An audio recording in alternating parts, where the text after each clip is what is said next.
Thank you, Mr. Speaker. Disabled people account for 2/3 of deaths from COVID. And recent research by the BBC shows that 78% of disabled people said their mental health had got worse during the pandemic, and 72% said that their disability had deteriorated. This government's failure to comply with their public sector equality duty and undertake equality impact assessments has cost disabled lives. Does the Minister acknowledge the extent of these failures? And when will her government finally bring forward the delayed national strategy for disabled people? And will it finally treat disabled people with dignity and respect and tackle these fatal inequalities? Well, I will get the Disability Minister to write to the Honourable Lady with a specific answer to her specific questions. But I can assure her that, yes, the consultation, when it is responded to, will be in full detail and will address the points that she raised. Second question, Shadow Secretary. Thank you. So, a third of people who use social care are working-age disabled adults, and the Equalities and Human Rights Commission recently recommended that the government enshrine Article 19 on the UN Convention on the Rights of Disabled People to support them to live independently. It has now been over 700 days since the Prime Minister stood on the steps of Downing Street and promised that he would fix social care, yet still no plans. So what steps is the Minister taking with her colleagues to guarantee that the long overdue plans for social care will adequately support disabled people to live independently, as recommended by the EHRC? Minister. As I think the Honourable Lady is aware, that is a work in progress. We now go to Maria Miller. Maria. 9 in 10 school-age girls are being subjected to indecent exposure on their phones, their iPads and computers, but they're told it isn't a crime. Often the picture is of male genitalia. When will the government make the non-consensual taking, making and sharing of all intimate sexual images a crime for adults and children? Surely we don't need yet more review before action is taken. Minister. Thanks very much, Mr. Speaker. The Right Honourable Lady is absolutely right to draw attention to this. As part of their review of harmful online communications, the Law Commission is considering offences around the sharing of intimate images, and that includes things like cyber flashing that she mentions. And they're looking to identify whether there are any gaps in existing legislation. They're going to publish the results of this review very shortly, and we will consider them all very carefully. Let's go to Paul Blomfield. Paul. Thank you, Mr. Speaker. After I was told by a local school student of her experience of sexual harassment working in a restaurant and of the power imbalance which made it difficult to raise with her employer, I've worked with Sheffield Star, the Business Improvement District, the Chamber of Commerce, the Council, the police and others on a campaign to know the line for zero tolerance of sexual harassment in the hospitality sector. Will the Secretary of State back our campaign, and will she say when the government will finally respond to the results of the 2019 consultation on sexual harassment in the workplace? Secretary Truss. Well, I'd be very happy to meet with the honourable gentleman to discuss his campaign with him, and I can assure him we will be bringing forward our response very shortly. Teresa Villiers. During the Batley by-election, Labour circulated a leaflet saying, "Don't risk an MP who is not on your side," featuring a picture of the Prime Minister and Prime Minister Modi of India. Will she join me in condemning this as divisive and designed to stoke up anti-India and anti-Hindu sentiment? Well, first of all, Mr. Speaker, I want to welcome the new MP for Batley and Spen and commend her for her dignity in standing up to intimidation during the campaign. I do agree with my right honourable friend about the very divisive nature of the leaflet that she talks about, and politicians should not be stoking division. Instead, we should be working together to unite and level up our country. Final question, Alan Brown. Thank you, Mr. Speaker. Relative to average working wage, the UK state pensions are worst in Europe. We've had the Waspy Women scandal where the government didn't do anything, and now they're going to take £1.2 billion from the mine workers' pension scheme. This government doesn't solve inequality, it adds inequality, doesn't it? Well, Mr. Speaker, I wholeheartedly reject the comment by the honourable gentleman. The state pension has gone up dramatically under the triple lock by £2,000 since 2010 by this coalition and Conservative government, and we have system that is taking forward real change and making a real difference to state pensioners. Before we come to Prime Minister's questions, I would like to point out that the British Sign Language interpretation of proceedings is available to watch on Parliament Live TV. We now come to questions to the Prime Minister. John McNaught. Question number 1, please. Mr. Speaker, today marks the 16th anniversary of the 7/7 London bombings. We remember the 52 innocent people who lost their lives and those who were injured, and pay tribute to the city's emergency services for their heroic response. Mr. Speaker, I'm sure the whole House will wish to join me in sending condolences to the family and friends of Sislin Faye Allen, who died earlier this week. She was the UK's first black female police officer, and she served in the Metropolitan Police. Mr. Speaker, I'm sure colleagues will also want to join me in wishing the England football team the best of luck for tonight's semi-final against Denmark. This morning I had meetings with ministerial colleagues and others, and in addition to my duties in this House, I shall have further such meetings later today. John McNaught. Thank you, Mr. Speaker. Prime Minister, we hear a great deal in this place about the rule of law and injustice. Can the Prime Minister tell me what he's going to do about the injustice that my constituents in Falkirk, indeed families up and down the UK, are facing every day because of the retrospective loan charge that is fast turning into the next post office scandal? The hounding by HMRC, clearly out of control, accountable to no one, has managed to hoodwink, mislead his own Treasury ministers. And now, according to the head of HMRC, the retrospective loan charge appears to be without any legal basis or justification. Therefore, will the Prime Minister accept this matter needs further and immediate investigation? Mr. Mr. Speaker, I'm acutely aware, as I think all colleagues are around the House, of the pain suffered by those who entered into loan charge schemes, and I think alas, that they were misguided to do so. But I think that the line taken by the Treasury, I'm afraid, is right on this. Let's go to John Stevenson. John. Thank you, Mr. Speaker. Prime Minister, there is more that unites us than divides us is very true of the United Kingdom. However, improved connectivity is vital to ensuring we remain united. The government's recent interim connectivity review has suggested some improvements. If this is really going to happen, then improvements must be made to the A75, the A69, and to the extension of the Borders Railway. Does the Prime Minister support such investment, and what is the timescale for such investment? I thank my honourable friend for his excellent question. I think he should not have too long to wait for the final recommendations from Sir Peter Hendy about the A75 and other great features of union connectivity which this government hopes to support. But we've already agreed £5 million from the UK and the Scottish governments to support the extension of the Edinburgh-Tweed Bank Borders Railway to Carlisle. We now come to the Leader of the Opposition, Keir Starmer. Thank you, Mr. Speaker. Can I join the Prime Minister in his remarks about the 7/7 anniversary? I remember where I was on that day and will never forget it. I'm sure that's the same for everybody, and we will never forget all those affected, especially the family and friends of all those who died. Can I join the Prime Minister in his comments about Faye Ellen as well, and also about football, and wish the very best of luck to the England football team this evening. I'm sure the whole country, with the possible exception of the Conservative MP for Ashfield, will be watching this evening and cheering England on. Mr. Speaker, can I also extend a special welcome to the new member for Batley and Spen? And will members opposite forgive me if I just turn round to look at the new member for Batley and Spen as she sits there on these benches beneath the plaque to Jo Cox, her sister. And that's a special and emotional moment for all of us on these benches. And I think for everybody across this House, it takes incredible courage and bravery to stand in that constituency and to sit on these benches beneath that plaque. Mr. Speaker, we all want our economy to open and to get back to normal.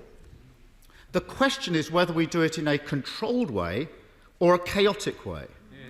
The Health Secretary told the House yesterday that under the government's plan, infections could go as high as 100,000 a day. Now, a number of key questions fall from that. First, if infections reach that level, 100,000 per day, what does the Prime Minister expect the number of hospitalisations, deaths, and the number of people with long COVID will be in that eventuality? Prime Minister. Mr. Speaker, there are a number of projections, and they're available from the SPI-M graphs. But it's certainly true, Mr. Speaker, that we are seeing a wave of cases because of the Delta variant. But scientists are also absolutely clear that we have severed the link between infection and serious disease and death. And currently there are only a 30th of the deaths that we were seeing at an equivalent position in previous waves of this pandemic. And that has been made possible thanks to the vaccine rollout, the fastest of any European country. And I think what people would like to hear from the party opposite, because I wasn't quite clear from that opening question, is whether or not they support the progress that this country is intending to make on July the 19th or not, Mr. Speaker. He says it's reckless to go ahead. Does that mean he's opposing it? Starmer. Mr. Speaker, we know that the link between infection rates and deaths has been weakened, but it hasn't been broken. And the Prime Minister must, and he certainly should know the answer to the question that I asked him. That he won't answer it here in the House hardly inspires confidence in his plan. Mr. Speaker, let's be clear why infection rates are so high. Because the Prime Minister let the Delta, or we can call it the Johnson variant, into the country. And let's be clear why the number of cases will surge so quickly, because he is taking all protections off in one go. That is reckless. The SAGE papers yesterday, Mr. Speaker, make clear that with high infection rates, there's a greater chance of new variants emerging, greater pressure on the NHS, more people will get long COVID, and test and trace will be less effective. Knowing all that, is the Prime Minister really comfortable with a plan that means 100,000 people catching this virus every day and everything that entails? Mr. Speaker, I really think we need to hear from what the Honourable Gentleman what he actually supports. We will continue with a balanced and reasonable approach, and I've given the reasons. This country has rolled out the fastest vaccination programme anywhere in Europe. The vaccines provide more than 90% protection against hospitalisation, both of them, Mr. Speaker. By the 19th of July, we will have vaccinated, every adult will have been offered one vaccination. Everybody over 40, Mr. Speaker, will have been offered two vaccinations. That is an extraordinary achievement. That's allowing us to go ahead. Now, last week, Mr. Speaker, or earlier this week, he seemed to support opening up, getting rid of the 1 metre rule. He seemed to support getting back into nightclubs and getting back into pubs without masks, Mr. Speaker. But if he doesn't support it, perhaps he could clear it up now. Is it reckless or not, Mr. Speaker? Mr. Speaker, we should open up in a controlled way. Keeping baseline protections such as masks on public transport, improving ventilation, making sure the track and trace system remains effective, and ensuring proper payments for self-isolation. The Prime Minister can't just wish away the practical problems that 100,000 infections a day are going to cause. Can't wish them away. The next obvious one is the huge number of people who will be asked to isolate. If there are 100,000 infections a day, that means hundreds of thousands, perhaps millions of people are going to be pinged to isolate. The Financial Times estimates this morning that could be around 2 million people per week. The Mail says 3.5 million people a week. Either way, it's a massive number. It means huge disruption to families and businesses just as the summer holidays begin. So we know what the FT thinks. We know what the Mail thinks, what their estimates are. Can the Prime Minister tell us how many people does he expect will be asked to isolate if infection rates continue to rise at this rate? Mr. Speaker, I want to thank everybody who self-isolates. They're doing the right thing. They're a vital part of this country's protection against the disease. And what we will be doing is moving away from self-isolation towards testing in the course of the next few weeks. And that is the prudent approach, because we will have, Mr. Speaker, vaccinated even more people. But what he can't explain, he can't have it both ways. He says it's reckless to open up, Mr. Speaker, and yet he attacks self-isolation, Mr. Speaker, which is one of the key protections that this country has. And let me ask him again. On Monday, he seemed to say he was in favour. He seemed to say he was in favour of opening up on July the 19th. Now he's saying it's reckless. Which is it, Mr. Speaker? Maybe I can help a little, just to remind us that it's Prime Minister's questions. If we want opposition questions, we'll need to change standing up. Yes. The question was simply how many people are going to be asked to self-isolate if there's 100,000 infections a day, and he won't answer it. And we know why he won't answer it and pretends I'm asking a different question. He ignored the problems in schools. Now there's 700,000 children off per week because he ignored it. Now he's ignoring the next big problem that's heading down the track and going to affect millions of people who have to self-isolate. Now, it won't feel like Freedom Day to those who have to isolate, when they're having to cancel their holidays, when they can't go to the pub or even to their kids' sports day. And it won't feel like Freedom Day, Prime Minister, to the businesses who are already warning of carnage because of the loss of staff and customers. It must be obvious, with case rates that high, his plan risks undermining the track and trace system that he spent billions and billions of pounds on. Prime Minister, there are already too many stories of people deleting the NHS app. He must have seen those stories. And they're doing it because they can see what is coming down the track.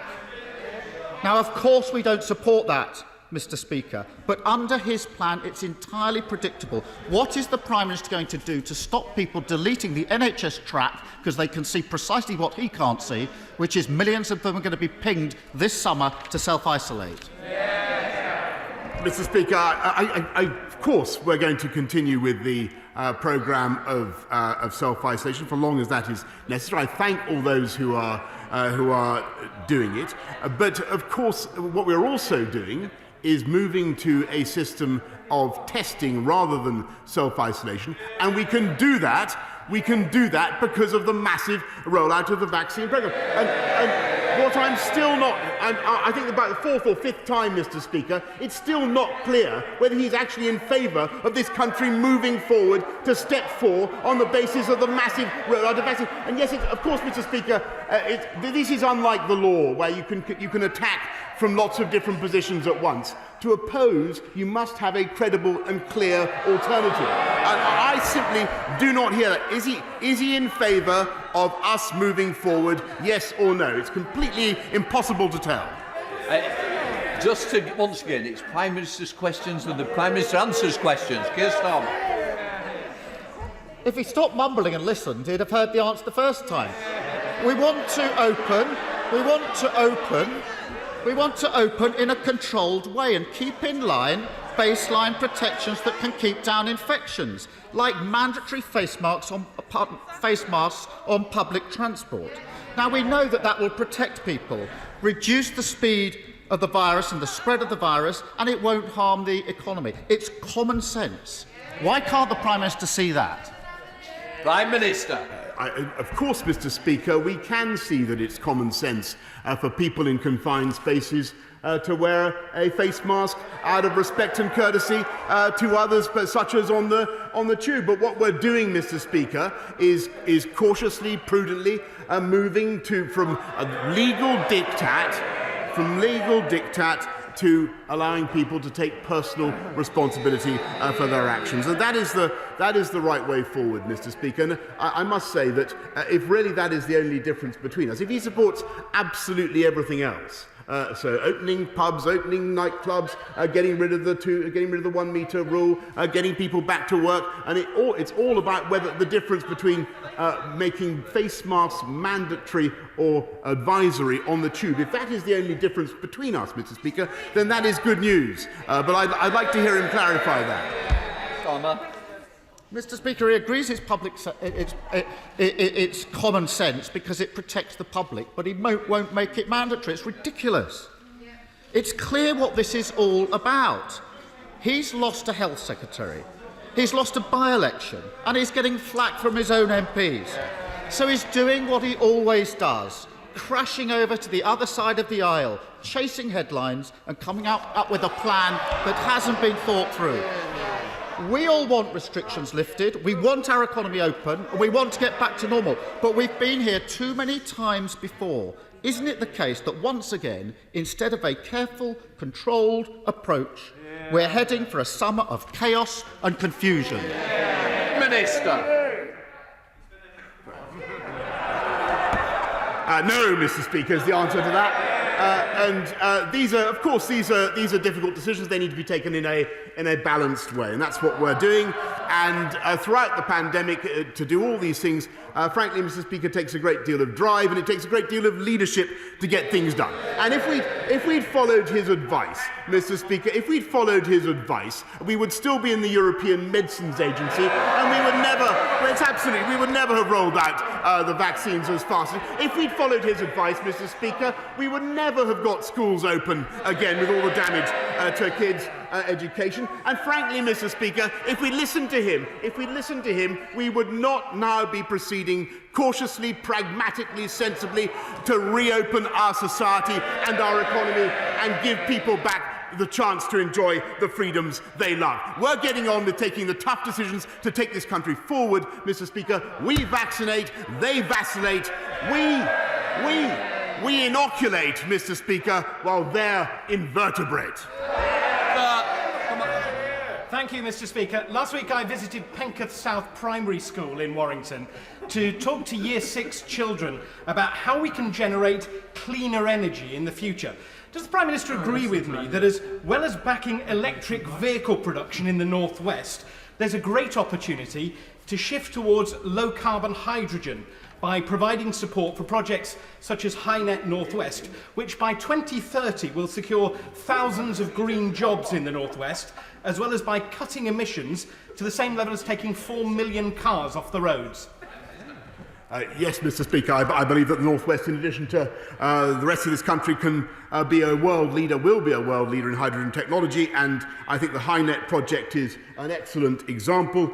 We've already put 45 million into supporting the HyNet project, kick-starting hydrogen capture and storage, and I thank him for his support. We now come to the Leader of the SNP, Ian Blackford.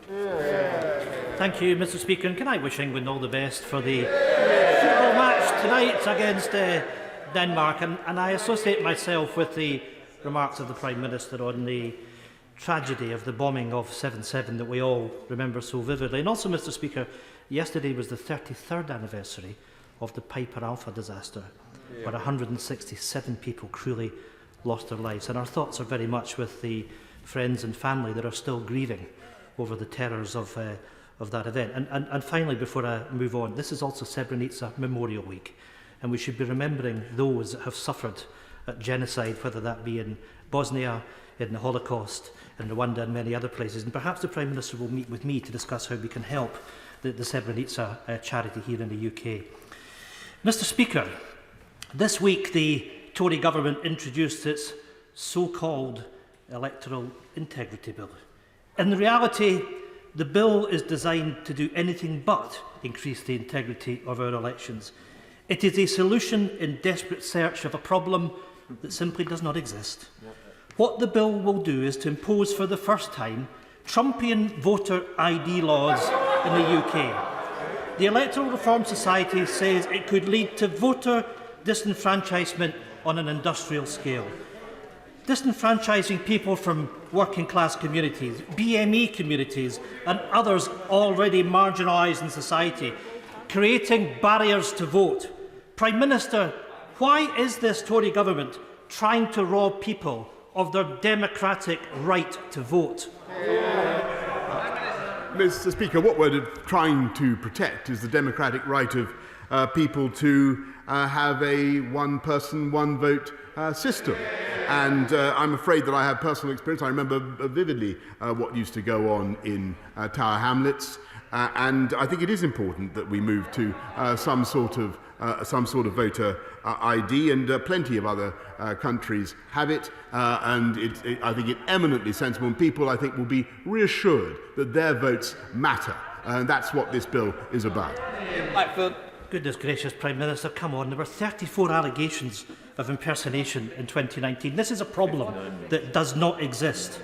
It is a British Prime Minister seeking to make it harder to vote because it's easier to get re-elected if the government can choose their voters rather than letting the voters choose their government.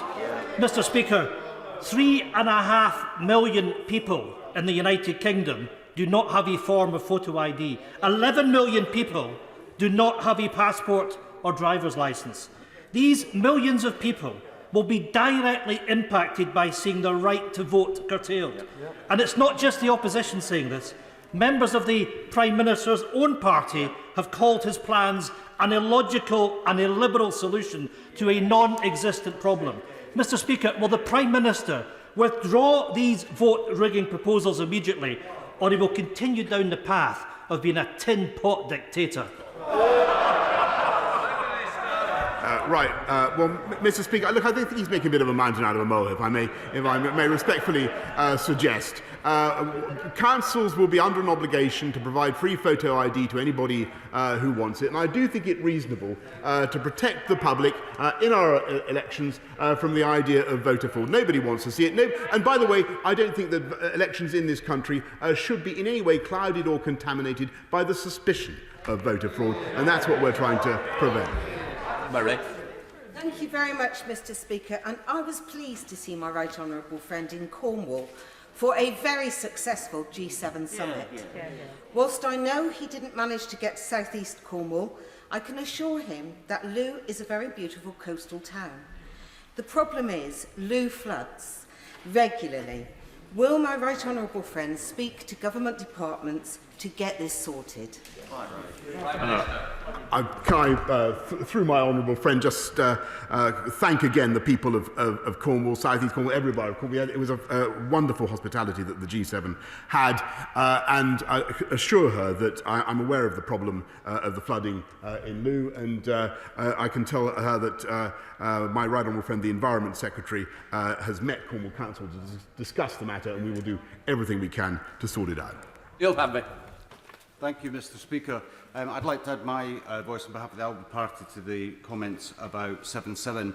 On the morning of 7/7, I was in a meeting at UCLH A&E as the information started coming through, and I would pay tribute to every single one of those frontline staff that I worked alongside on that day. It was a long shift, and it was a long walk home that evening. The Prime Minister talks about vaccines. Accurate surveillance is really important as well. It's equally as important. And on the 15th of March, the Department of Health and Social Care Minister, Lord Bethell, on Twitter said that Omega Diagnostics and Mologic were in line for 2 million lateral flow device order per day by the end of May. It promised jobs and security. So can the Prime Minister explain why his government is undermining the superior domestic diagnostics tests while propping up discredited Chinese imports to the tune of £3 billion? I thank the honourable gentleman. I don't think that's an entirely fair characterisation of what the government is doing. On the contrary, we have worked night and day to build up our domestic lateral flow capacity and continue to do so. Tim Lawton. Mr. Speaker, last week President Xi cheerily threatened that any foreigners attempting to influence China will have their heads bashed against the Great Wall of Steel. And of course he's still in denial about human rights violations and the genocides in Xinjiang and Tibet, as recognised by this House, and as a result of which 5 of us remained sanctioned. So will the Prime Minister therefore support our motion to be debated in this House next Thursday, calling for a diplomatic boycott of the 2022 Winter Olympics, incredibly awarded to Beijing, until and unless this dangerous regime abides by basic international standards of decency? Prime Minister. I thank my honourable friend, but this country has led the world in condemning human rights abuses in Xinjiang, in putting sanctions on those responsible, in holding companies to account that import goods made with forced labour in Xinjiang. And I will certainly consider the proposal debated, but I must say that I'm instinctively and always have been against sporting boycotts, Mr. And the gentleman. Thank you, Mr. Speaker. May I associate myself with the remarks of the Prime Minister and others on the anniversaries being marked today. Now, this Sunday, 11th July, marks 2 years since the Government committed to reforming a cruel aspect of the welfare system, which forces terminally ill people to prove that they have 6 months or less to live before they are granted fast access to benefits. And the Motor Neuron Disease Association Marie Curie estimate in that time 7,000 people have died waiting for a decision on their benefits claim. And with the pandemic and the NHS managing that and the backlog of diseases, this situation will only become more acute. When will the Government publish its review and finally scrap the 6-month rule as it has committed to do so? I'm great. Thank you, the Honourable Lady. I'm aware of the issue that she's raised. To the best of my knowledge, we are making that change, but I will write to her as soon as I have that information. David Jones. Thank you, Mr. Speaker. Whilst the extension of the grace period for the supply of chilled meat from Great Britain to Northern Ireland is welcome, Lord Frost is entirely right to say that it amounts in truth to no more than a temporary sticking plaster. So can my right honourable friend please confirm that unless the European Union adopts a more proportionate approach to the application of the Northern Ireland Protocol, this country will do whatever it is necessary, legislative or otherwise, to fix the problem permanently? My right honourable friend is sadly completely right in his analysis. There remain very serious problems in the what I believe is the misapplication, the excessively legally purist application of that deal and of that protocol. And what we are hoping for is some progress from the European Commission, some repairs that I think that they should make to the way this is working. But to echo what he has said, we certainly rule nothing out in our approach. Angela Crawley. Prime Minister, 1 in 4 pregnancies end in miscarriage, and therefore does the Prime Minister agree that parents' grief for this profound loss is not an illness? Therefore, parents should receive formal miscarriage leave rather than resort to sick pay or unpaid leave if their pregnancy miscarriage occurs before 24 weeks. Will the Prime Minister support my private member's bill and introduce paid miscarriage leave for parents? Prime Minister. Well, Mr. Speaker, I sympathise deeply with anybody who's suffered the loss of a baby by miscarriage, of course. And what I can tell her is that we did introduce in 2020 paid parental bereavement leave, but that entitles those who lose a child after 24 weeks of pregnancy to some payment. But of course, nothing I can say, and no payment we could make would be any consolation to those who experience a miscarriage in that way. Thank you, Mr. Speaker. The Serious Fraud Office achieved a rare success in Southwark Crown Court in April with a successful prosecution of GPT special projects, which resulted in £28 million of penalties for corruption. The key whistleblower in this case was my constituent Ian Foxley, without whom the prosecution would never have happened. Yet he's been totally hung out to dry by the Serious Fraud Office, despite 10 years of financial devastation. Does my right honourable friend agree that unless we properly compensate whistleblowers, they simply will not come forward? And would he consider making a payment out of the £28 million received by the HM Treasury to compensate him for his losses? Well, I thank him for his excellent question. I want to thank Mr. Foxley for his whistleblowing, because he has seen justice done. The trouble is we don't normally compensate whistleblowers in the way that he recommends, but I know that my right honourable friend, the Solicitor General, has offered to meet my honourable friend to discuss the matter further. Bell Ribeiro. Thank you, Mr. Speaker. On Monday, we celebrated the 73rd birthday of the NHS, one of the very best things about our country. Now, many of us on this side of the House and our constituents remain committed to protect the fundamental right of universal healthcare free at the point of delivery. But this government remains a constant threat to our public health service. No staff pay rise, a 25% cut in the number of mental health beds, and the widespread sell-off of GP practices like the Edith Cavell surgery in my constituency to American private insurance giant Centene. And also, just to mention, the health and care bill, which will only open the doors for privatisation wider. Why is the Prime Minister continuing to eviscerate our most essential public services? And why won't he listen to the thousands of essential workers who demonstrated on Saturday to end NHS privatisation, end chronic underfunding and understaffing, and keep the NHS public? Mr. Speaker, I don't think with great respect to the lady opposite, member opposite, I don't think I've ever heard a question that was more inversely related to reality. This is a government. That from the beginning invested the biggest amount in the NHS for a generation. Then in the last year we put another £92 billion, Mr. Speaker, into frontline care. We've increased nurses' pay by starting pay by 12.8% over the last 3 years. And above all, Mr. Speaker, we're not only building 48 more hospitals, but there are another 59,000 people working in the NHS this year than there were this time last year. This is a government that is putting our NHS first. Let's go to Kate Griffiths. Kate. Thank you, Mr. Speaker. I'm sure the whole House welcomes the fantastic news of Nissan's investment in an electric battery gigafactory in Sunderland. But does the Prime Minister agree with me that batteries are only part of the solution in pursuit of net zero by 2050, and that zero carbon hydrogen combustion engines, such as those recently developed by Midlands-based JCB, have an important role to play in our country's decarbonisation plans?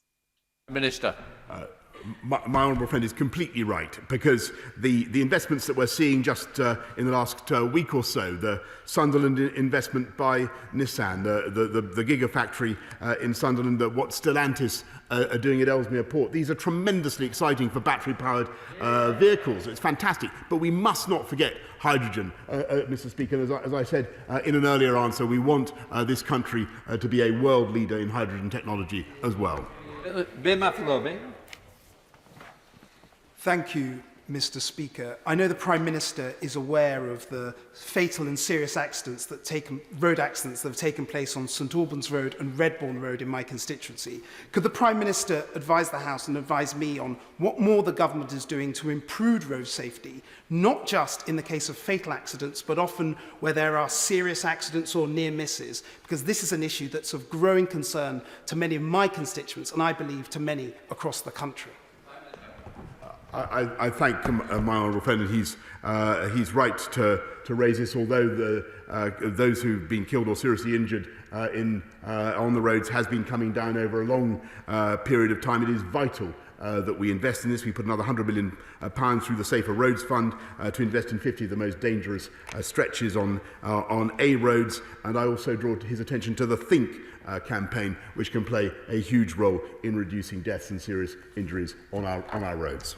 Thank you, Mr. Speaker. To their bitter disappointment, and despite the assurances given during the fire safety bill that it would do so, the building safety bill published on Monday does little to help the hundreds of thousands of leaseholders who right now face financial ruin as a result of the building safety crisis. My question to the Prime Minister is a simple one. Why is his government seemingly intent on failing to honour the commitments given to those leaseholders and members of this House by refusing to legislate to fully protect all the blameless victims of this scandal? Right. But that's not accurate, Mr. Speaker. We are continuing to support all those who have to remediate their buildings, and I just remind you the £5 billion that we've provided is 5 times, Mr. Speaker, what Labour offered to support in their last manifesto, and we will make sure that all the leaseholders, people who have suffered from the consequences of the Grenfell conflagration, do get the advice and the support they need. Right. Thank you, Mr. Speaker. My right honourable friend will recognise the huge service done by independent hospices to those at the end of their lives, to their families, and to the NHS, because these people would likely otherwise be in hospital. He will also understand the huge impact that the COVID pandemic has had on the fundraising capacity of these hospice charities. So can I ask him to consider carefully and personally the case that is being made by independent hospices for greater government support for their clinical costs, costs which, if they were no longer there, would undoubtedly be borne by the taxpayer and by the hard-pressed NHS? Prime Minister. I thank my right honourable friend, and he's totally right to draw attention to the incredible selfless work of hospices up and down the country, charitable hospices. They do receive £350 million of government funding annually. He's right to draw attention to the particular difficulties they've had in fundraising, and that's this year over the pandemic, and that's why they've received an additional £257 million in national grant funding arrangements. Let's go to Imran Hussain. Imran. Mr. Speaker, in January, the Prime Minister promised me that he would listen to the calls of those that the government had excluded from vital support to protect their jobs, businesses and incomes during the coronavirus pandemic. Yet over the last 6 months, many of my constituents are still coming to tell me that they have been shut off and ignored, and millions across the country continue to be excluded.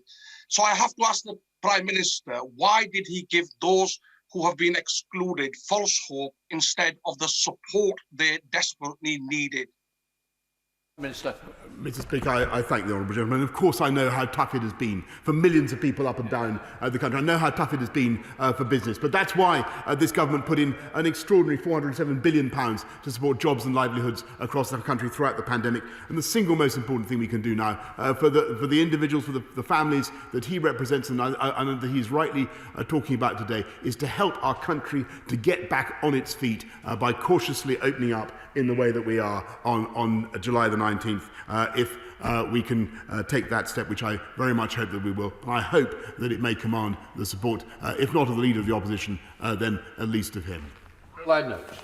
Thank you, Mr. Speaker. The River Test is one of the finest chalk streams in the world, but since May, diesel has been spilling into the river. What matters most is that the flow is stopped and that there is an effective clean-up.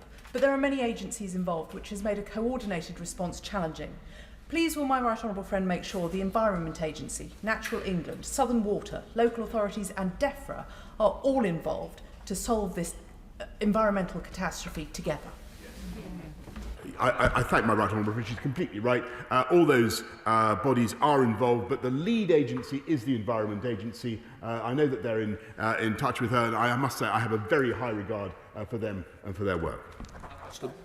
Mr. Speaker, I'm not sure the Prime Minister actually welcomed the new member, the honourable member for Batley and Spen, but perhaps he'd want to correct the record after this. They say where there's a will, there's a way, and the public will clearly welcome the government's move to introduce emergency legislation for pubs and bars tomorrow to be able to stay open on Sundays later. However, the public will wonder why tomorrow that the member for Delyn will be allowed to return to this House and not subject to a recall, despite being a serious case of sexual harassment. Naturally, the public doesn't understand why there should be one rule for Conservative MPs and another for the rest of us. So, therefore, will the Prime Minister allow time tomorrow for a motion to close this loophole and make him subject of a recall? Minister. First of all, Mr. Speaker, the gentleman in question the sanction has come to an end, and secondly, he is in error. The gentleman opposite is in error. He is not a Conservative MP. David Davis. Mr. Speaker, this year thousands of children will die because of the government's dramatic cuts in international aid. Top lawyers in the country advise us that this policy is unlawful and it's never been presented to this House for approval. When he was previously asked by my right honourable friend for Sutton Coldfield, he suggested that the estimates vote would be the appropriate vote, but that does not allow us to increase the amount of spending on this aid. So I ask the Prime Minister again, when are we going to get a binding vote on the government's aid policy. I'm grateful to my right honourable friend, but I'm assured by my right honourable friend, the Leader of the House, that the House was given a chance to vote on this matter on the estimates votes, but mysteriously chose not to. Thank you so much. Mr. Speaker, my grandmother, whom I love dearly, was lying on a hospital deathbed, and none of us were allowed to be there to comfort her in her final moments. I couldn't even carry her coffin on my shoulders. I also had to endure the agony of watching alone online the funeral of my uncle, my fun-loving uncle, and we were not there to comfort my brother-in-law's father, who had somehow contracted COVID in a Slough care home during his final moments. All this because we followed government guidance. Having experienced such painful personal sacrifices, like many others, imagine our collective disgust when, in order to curry favour with the Prime Minister's chief advisor, we see psychophantic, spineless, hypocritical government ministers lining up to defend the indefensible, saying it's time to move on, with some even having the gall to tell us that they too go for a long drive when they need to get their eyesight tested. What an absolute disgrace, and they shall be thoroughly ashamed of themselves. So when is the Prime Minister finally going to apologise to the nation for not mustering up some courage and integrity, for doing the honourable thing and sacking his chief advisor, who so shamelessly flouted his own government guidance, so that he could have regained that lost public trust and confidence, and he could have demonstrated that it's not one rule for him and his elite chums and another for the rest of us plebs. Well said. It is very emotional, Prime Minister. Perhaps the best thing I can say, Mr. Speaker, is how deeply I think the government, everybody sympathises with those who have gone through the suffering described by the gentleman opposite. And no one can, who hasn't been through something like that, can imagine what it must feel like to be deprived of the ability to mourn properly, to hold the hands of a loved one in their last moments in the way that the honourable gentleman describes. And I know how much sympathy there will be with him. I take his criticisms most sincerely of the government and everything that we have done, but all I can say, we have tried throughout this pandemic to minimise human suffering, to minimise loss of life, and for where we have, and for, as I've said before, when he asks me to apologise, I do. I apologise for the suffering that the people of this country have endured, and all I can say is that nothing I can say or do can take back the lost lives, the lost time spent with loved ones that he describes, and I'm deeply, deeply sorry for that. Point of order, Samuel Wilson.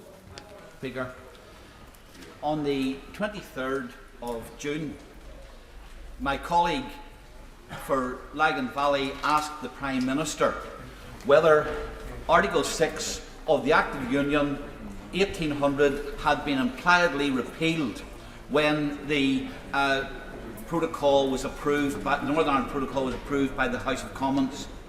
The Prime Minister answered emphatically no.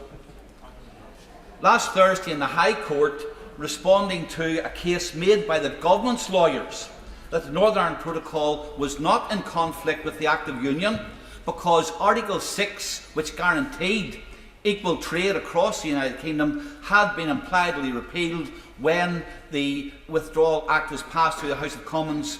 Mr Justice Colton agreed that indeed Article 6 of the Act of Union had been overridden by the passing of the Withdrawal Acts here in the House of Commons. Now here's the point, Mr Speaker. The government's case was approved, presented and argued before the Prime Minister gave the answer to my colleague in the House of Commons. And that answer, therefore, must have been a misleading answer to the House. And I want to know whether the Prime Minister can be called to apologise for that misleading answer, but more importantly, called to outline what action he intends to take to undermine the damage. Just suggest inadvertently.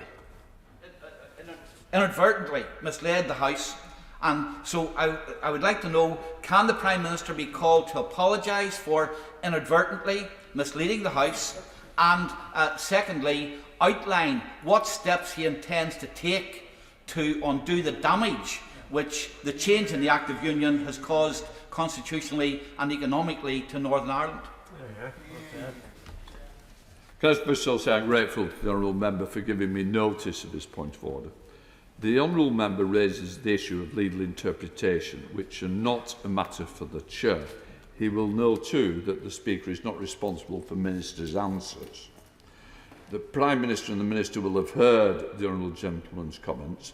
If the Prime Minister believes his answer requires a correction, there are a process by which one can make this happen, although he may take a different view to the Honourable Member